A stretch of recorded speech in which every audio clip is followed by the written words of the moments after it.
मुंबई महानगरपालिकेच्या पार्श्वभूमीवर शरद पवार गट सज्ज, कार्यकर्त्यांना कामाला लागण्याचे शरद पवारांचे आदेश। मेट्रो मार्गिका 4, 4A, 10 आणि 11 साठी ठाण्यातील मोघरपाडामध्ये जागतिक दर्जाचा एकात्मिक मेट्रो डेपो उभारणार।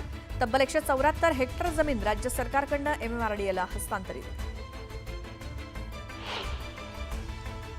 वाहतूक कोंडी टाळण्यासाठी कांदिवली आणि मालाडमधले रस्ते वाहतुकीत बदल।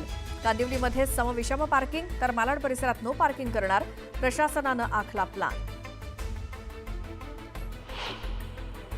MMRDAकडून बोरिवली ते ठाणे दरम्यान दुहेरी भुयारी रस्ता प्रकल्प हाती। बोरिवली ते ठाणे प्रकल्पातील बाधितांना दिलासा, MMRDAकडून पुनर्वसन पर्याय जाहीर। दमदार पावसानं कोल्हापुरातील पाणीसाठा गेल्या वर्षीच्या तुलनेत दुपटीनं शिल्लक। राधानगरी धरणात 52% पाणीसाठा जमा।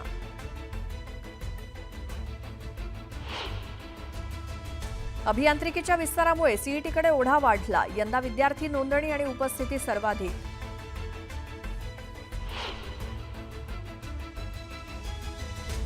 दोन लाख आदिवासी विद्यार्थी गणवेशापासून वंचित। शाळांमध्ये आजपासून प्रवेशोत्सव, मात्र विलंबामुळे पालकांमध्ये नाराजी।